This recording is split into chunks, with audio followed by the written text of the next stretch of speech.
السلام علیکم ورحمت الله وبرکاتہ ملګرو امید لرم چې تاسو به ښه منصور علي معصوم یم ډیر زیات خوشحاله یم نن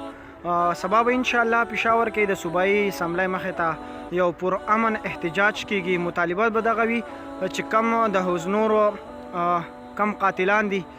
کم دغه درنده دي کم زناور دي د هغوی خلاف به دغه احتجاج کیږي مونږ به د حکومت نه دغه مطالبه کوو ان شاء الله طاهر خان لالا به وي او فیکزټ والا پېښور والا به وي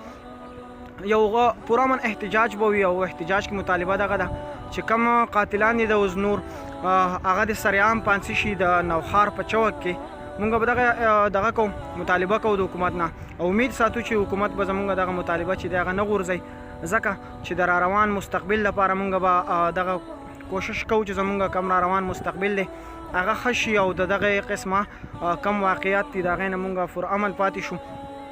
نو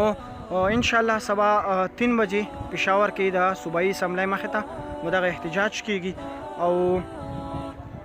امید لرم چې ټول پښتانه چې کم دي هغه په دغه احتجاج کې زموږ سره شرکت کوي او دغه احتجاج به یو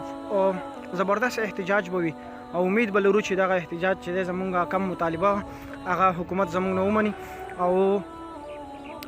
دغه کم بیل دی کار چې دی هغه پاس شي او دغه کم دغه زناور چې کم دي د په انسان په جامه کې چې کم زناور دي هغوی ته داسې کلیعام پانسي ورکړی شي نو ان شاء الله سبا 3 بجې